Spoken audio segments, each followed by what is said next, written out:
Hello everyone, welcome back to the channel. तो बहुत अच्छी तरीके से तैयारी चल रही होगी। सक्सेसफुल होना ही है, जिसके लिए हमें कुछ क्वालिटीज हमारे अंदर होनी चाहिए। जिस तरीके से बात करते हैं तो डिसिप्लिन होना चाहिए। डिसिप्लिन इतना इंपॉर्टेंट है कि आप सोच भी नहीं सकते। मोटिवेशन आज है, कल नहीं होगा। इंस्पिरेशन जो है, जो आपने अपने मन में सोच रखा है कि मुझे ये काम इसलिए करना है, इनको दिखाने के लिए करना है, कुछ भी हो सकता है रीजन। आपको किस वजह से उस गोल को हासिल करना है, और वो गोल कोई एग्जाम हो सकता है या आपकी जिंदगी में जितने भी डिफरेंट डिफरेंट स्टेजेस पे आप कोई भी वो गोल हो सकता है। कॉलेज में है तो आपको क्लास में टॉप करना है, कुछ कुछ गोल। और अगर कोई गोल नहीं है तो गोल जरूर बनाइए, because an aimless life is a miserable life. बिना किसी गोल के जो लाइफ है उसका कोई मजा नहीं है। तो गोल तो एक होना ही चाहिए। फिर आप अपना गोल बनाइए और फिर उसके बाद आप उसके लिए काम करिए। तो डिसिप्लिन होना बहुत जरूरी है कि आपने अपने दिन का इतने घंटे इस अपने गोल के लिए डेडिकेट कर दिए कि मैं इस गोल के लिए इतने घंटे तो दूंगा ही दूंगा, चाहे कुछ हो जाए। तो ये आपका डिसिप्लिन है जो डेली आपको करना है। और आप अपने डिसिप्लिन से रहेंगे तो उसका मैसिव रिजल्ट आप सोच भी नहीं सकते क्या मिलेगा। वहीं पे अगर हम बात करें, दूसरा है हार्डवर्क। तो हार्डवर्क तो एक मजदूर भी करता है और एक कंपनी का सीईओ भी करता है। दोनों के ही हार्डवर्क में बहुत जमीन आसमान का अंतर है। एक तो दोनों के हार्डवर्क को फिर जो सीईओ बन गया उसके हार्डवर्क को काउंट नहीं किया जाता, उसके लिए तो वो मजा हो गया। लेकिन एक मजदूर है, उसका हार्डवर्क काउंट किया जाता है। तो आपको भी अपना हार्डवर्क इस तरीके से कन्वर्ट करना है कि लोगों को लगे कि क्या यार, ये तो कोई हार्डवर्क ही नहीं है, ये एक मजा है। तो अब हार्डवर्क और स्मार्ट वर्क को आपको इस तरीके से कंबाइन करके चलना है कि आपको एकदम मतलब अपना जो गोल है उसके लिए स्पेसिफिक हो जाए। कि कभी कभी आपने अपना टॉपिक पढ़ा, बार बार लिखा, उसको अपने लिए रिकॉर्ड कर लिया, कभी वॉक कर रहे हैं, कभी कुछ कर रहे हैं, तो उसको सुन लिया, तो क्या हो गया, आपका टॉपिक रिवाइज हो गया आपको। तो ये सब जो स्ट्रेटेजीज है वो आपको खुद बनानी पड़ेंगी कि मैं अपनी स्ट्रेटेजीज किस तरीके से बनाऊं कि जो हार्डवर्क और स्मार्ट वर्क का कॉम्बिनेशन करके मैं अपने गोल की तरफ रहूं।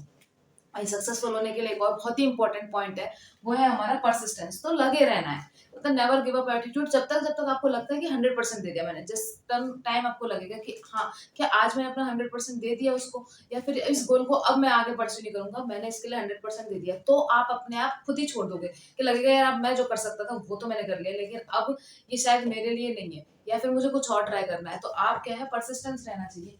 वहीं पे अगर हम बात करते हैं तो नेक्स्ट है हमारा नो एक्सक्यूज। तो सबसे पहली बात कि हम एक्सक्यूजेस बनाते हैं, पर आपके पास जितना साधन है उसी से शुरुआत करनी पड़ेगी। अगर आप सोचो कि एक परफेक्ट डे आएगा और मैं तब शुरू करूंगा, तो नो परफेक्ट डे। ऐसा कोई दिन नहीं है जो आपके लिए परफेक्ट होगा, उस दिन भी कोई ना कोई दिक्कत होगी। तो एक्सक्यूजेस नहीं चाहिए। मतलब आपको सक्सेसफुल होना है तो एक्सक्यूजेस नहीं, किसी और के वो उससे भी बुरे साधन में आप कर सकते हो। तो ग्रेटिट्यूड की फीलिंग आपको अंदर लानी है। जैसे आप कभी किसी को देखते हो, आप अपनी परेशानियों में इतने जूझे हैं कि आपने दुनिया में और कुछ देखा ही नहीं। आप चल रहे हो, आपने देखा कि किसी के हाथ पैर नहीं है, तो आपको तभी ग्रेटिट्यूड की फीलिंग होनी चाहिए कि एटलीस्ट मैं इतने भी बुरी हालत पे तो नहीं हूँ।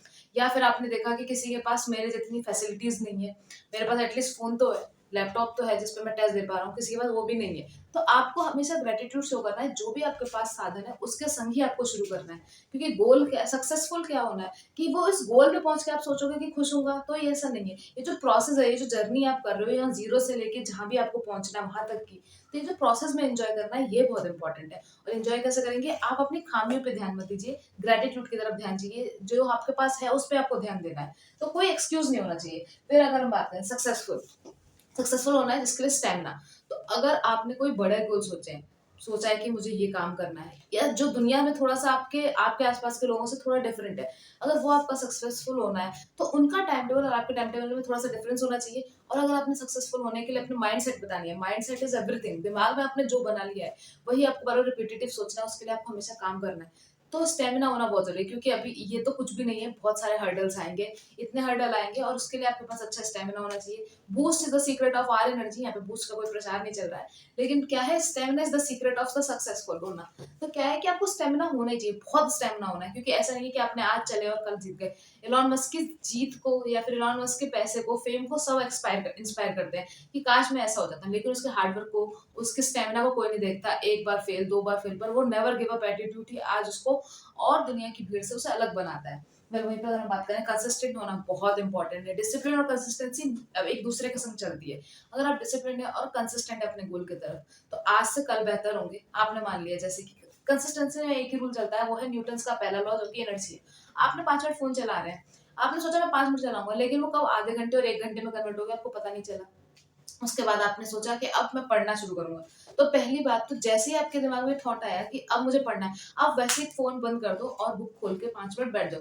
फिर अगर 5 मिनट बाद आप चाहो तो बंद करो, पर आपको फिर अपने दिमाग में खुद एक एनर्जी है, तो फर्स्ट लॉ क्या कहता है कि आपको कोई काम करना है तो उसको आपको एक एक्सटर्नल फोर्स देना होगा। तो आपने अपने दिमाग में कोई थॉट बनाया है अगर कंसिस्टेंट होने के लिए, तो आपको उसके लिए अपना एक्सटर्नल प्रेशर देना पड़ेगा।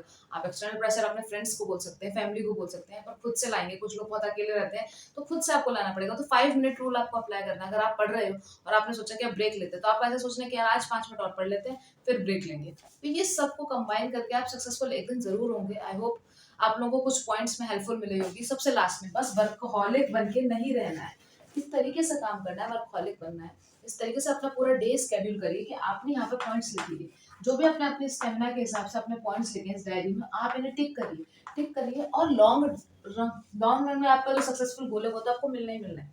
वो तो लॉन्ग रन में रिवॉर्ड है, लेकिन हमारा ब्रेन तभी तक काम करता है जब उसे कुछ रिवॉर्ड मिलते हैं। आपने अपने दिन को जो भी टाइम दिया है वो काम करिए, और अपने माइंड को कहते हैं कि अगर ये सारे काम करा दिए तो जो भी आपको पसंद है, आपको कहीं बाहर खाना पसंद है, आपको बाहर घूमना पसंद है, या कुछ भी मूवी देखना पसंद है, जो भी आपको करना है, आप उसको उस हिसाब से रिवॉर्ड दे सकते हैं कि अगर आज तुमने ये सारे पॉइंट करा दिए तो मैं पक्का ये रिवॉर्ड तेरे लिए है।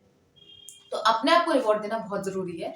ये प्रोसेस को एंजॉय करना बहुत जरूरी है। आई होप आप लोगों को बहुत मजा आया होगा ये सारे पॉइंट्स डिस्कस करके, और आप लोगों को बहुत हेल्प मिली होगी। अगर कोई और भी पॉइंट आप डिस्कस करना चाहते हैं या और कोई पॉइंट आप इंक्लूड करना चाहते हैं तो कमेंट सेक्शन में जरूर बताइएगा। Thank you so much.